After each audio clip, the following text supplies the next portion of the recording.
Fala galerinha, tudo bem com vocês? Bom, espero que sim, sejam bem-vindos ao nosso canal Maligia. Estou aqui para ajudar vocês nas análises de redação do Enem. Bom galerinha, a gente está analisando a redação do Enem de 2016, né? E vale lembrar que as fontes são tiradas do site G1, créditos ao site G1. E a redação do Enem de 2016, o tema foi Caminhos para combater a intolerância religiosa no Brasil. Tema bastante interessante, né? E a gente vai analisar aqui a redação da Créditos, né? A autora Larissa Cristine Ferreira, de 20 anos. E achei interessante a redação dela, que ela citou o livro de Brás Cubas de Machado de Assis. Ainda colocou o título Orgulho Machadiano. E como eu disse na outra questão, né? É bem interessante porque eles utilizam bastante esse livro para fazer analogia nas redações. Inclusive tem até uma questão sobre Machado de Assis, exatamente sobre esse livro. Então tá, mas gente, vocês podem citar vários outros livros, não é só o Machado de Assis, tem vários outros livros, viu? Achei interessante que ela fez analogia justamente a esse livro. Então tá, aí ela diz o seguinte na redação dela. Ela colocou assim, o título, né? Orgulho Machadiano. Aí ela citou o livro, olha só que interessante, na introdução. Ela pôs assim na introdução. Brás Cubas, o defunto autor, Machado de Assis, diz em suas memórias póstumas que não teve filhos e não transmitiu a nenhuma criatura o legado de nossa miséria. Olha que interessante, ela vai tentar contextualizar essa parte do livro, né, desse livro, sobre o tema que no caso Caminhos para combater a intolerância religiosa. Vamos ver como que ela vai contextualizar aqui o livro, olha só. Ela citou e ela colocou assim, talvez hoje, contextualizando, né? Talvez hoje ele percebesse acertado sua decisão. A postura de muitos brasileiros frente à intolerância religiosa é uma das faces mais perversas de uma sociedade em desenvolvimento. Então, olha que interessante, ela está contextualizando, ou seja, você pode citar vários livros, músicas, o que você quiser, desde que você contextualize junto com o tema, né? Faça uma analogia encaixando com o tema, o que ficou perfeito aqui, que ela soube encaixar direitinho. Ela diz o seguinte, né? Das relações perversas no desenvolvimento. Com isso, surge a problemática do preconceito religioso, que persiste intrinsecamente ligado. Olha que interessante. Essa parte também, eu gosto muito desses tipos de redação, porque eles já deixam claros na introdução sobre o que você vai falar, sobre os dois argumentos que você vai apresentar. Olha que interessante, os dois argumentos que ela vai apresentar. Ela já deixou na introdução para ela ter mais ou menos uma base do que falar no segundo parágrafo, que vai ser o primeiro argumento, do que falar no terceiro. Olha só, ela já deixa na introdução clara o que ela acha que contribui para esse problema, né? Que no caso ela citou aqui, ó, como argumento, persiste, intrinsecamente ligado à realidade do país. Ou seja, qual que é o argumento que ela citou aqui? Seja pela insuficiência de leis, primeiro argumento, insuficiência de leis, seja pela lenta mudança da mentalidade social. Perfeito.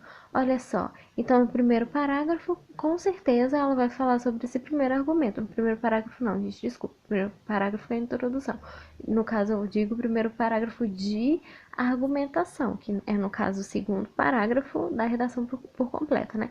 Mas no segundo parágrafo, o primeiro argumento dela será sobre o quê?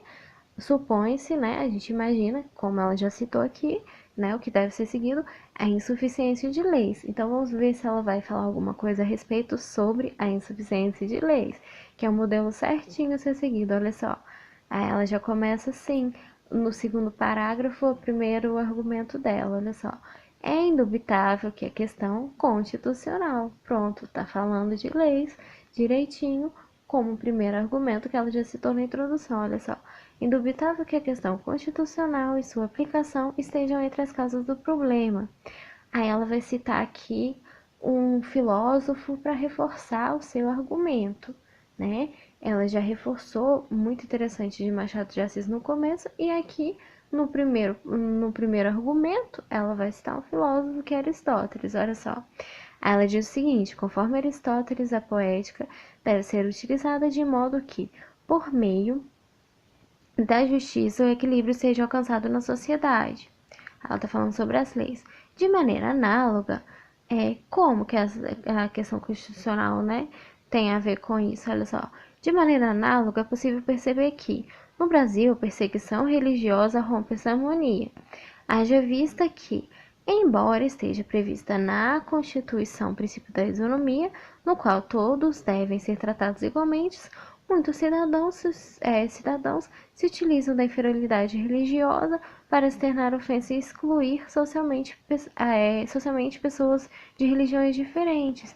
Então, ela está dizendo aqui sobre o primeiro argumento dela, que é a suficiência de leis, né, que ela diz aqui, ela está falando sobre a questão constitucional, né, que a sua aplicação seja entre as causas do problema. Por quê?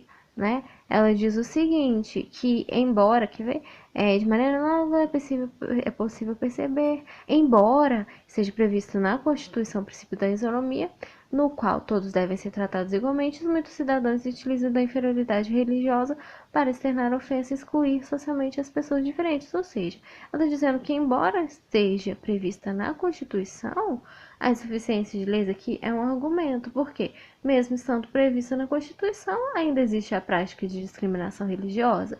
Então, é insuficiente as leis, aqui no caso, um argumento perfeito para continuar sendo uma causa do problema, né? Então, tá. Esse foi o primeiro argumento dela. Agora vamos ver o segundo argumento. Olha só que interessante. Soube encaixar direitinho as suficiências de leis e explicou por quê. Agora vamos ver aqui o segundo, que é a lenta mudança da mentalidade social. Olha só. Como é que ela vai dizer que a lenta mudança da mentalidade social é uma causa também para o problema da perseguição religiosa, né? Que está dizendo aqui. Intolerância, desculpa, gente.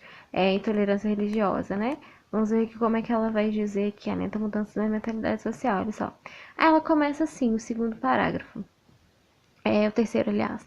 O segundo parágrafo de argumentação, no caso. Segundo pesquisas, a religião afro-brasileira é a principal vítima de discriminação, destacando-se o preconceito religioso como o principal impulsionador do problema, ou seja, está destacando a lenta mudança da mentalidade social, que no caso é o preconceito religioso, que ela enfatiza aqui, olha só. Segundo pesquisas, aí ela já citou pesquisas, ou seja, dados do INEP também mostraram sobre essas pesquisas, né? Ela não citou aqui dados do INEP, mas colocou segundo pesquisas, né? Que é um problema, né? A religião afro-brasileira é a principal vítima de discriminação, destacando-se o preconceito religioso como um principal funcionador do problema. Ela vai citar ela vai citar aqui Durkheim, que é no caso, ó, de acordo com Durkheim, o fato social é a maneira de agir e pensar. De que maneira isso contribui para ser um problema? Olha só. Ao seguir essa linha de pensamento, observa-se que a preparação do preconceito religioso se encaixa na teoria do sociólogo, devido a uma vez que, aqui no caso, né, se uma criança vive em uma família com esse comportamento, tende a adotá-lo também por conta da vivência em grupo. Olha só que interessante. Ela está enfatizando aqui que o que acontece para ser a lenta mudança da mentalidade social? Ela está citando uma criança. Quando uma criança vive numa família que já tem esse pensamento, ela continua propagando isso. Olha só. Assim, a continuidade do pensamento da inferioridade religiosa transmitida de geração a geração funciona como base forte dessa forma de preconceito, perpetuando o problema no Brasil. Olha só que interessante. Então, gente, a redação, para ser argumentativa, nada mais é do que você citar seus argumentos e explicar por que aquilo pode ser uma causa desse problema. E ela soube explicar aqui direitinho, né? No primeiro argumento e no segundo também.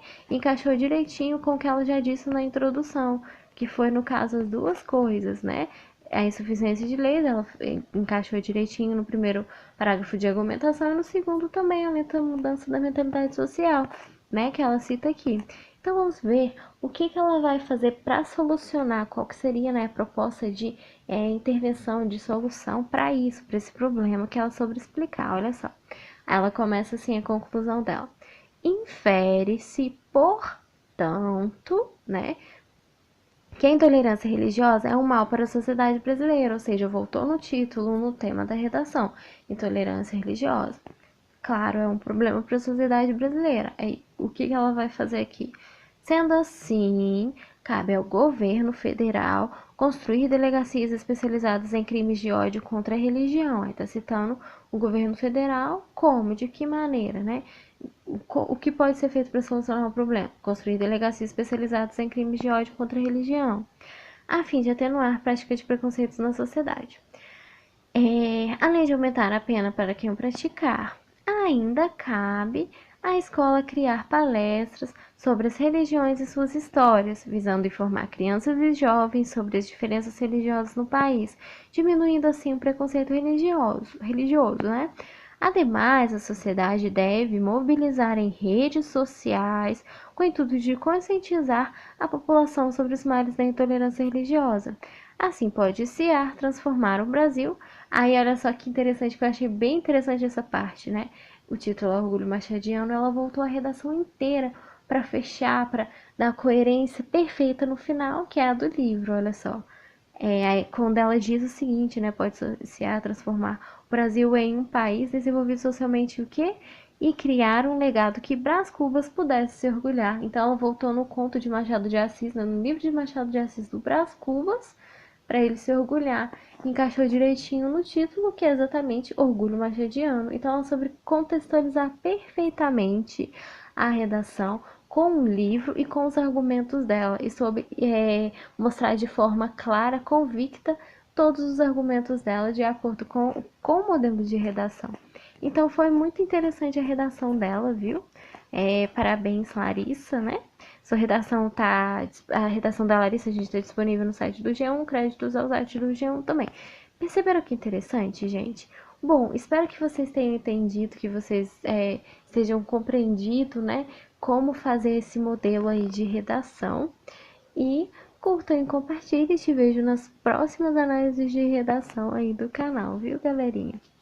Então é bem interessante, gente. Não precisa de preocupar, não é difícil. Basta você saber mostrar de forma clara as suas ideias, seja com livros, músicas, não importa. Você tem que provar que aqueles argumentos são certos e provar para o corretor que as suas ideias, expor elas de maneira que o corretor possa perceber, né, que esteja ficado clara aí suas ideias. Bom, espero ter ajudado vocês e até a próxima.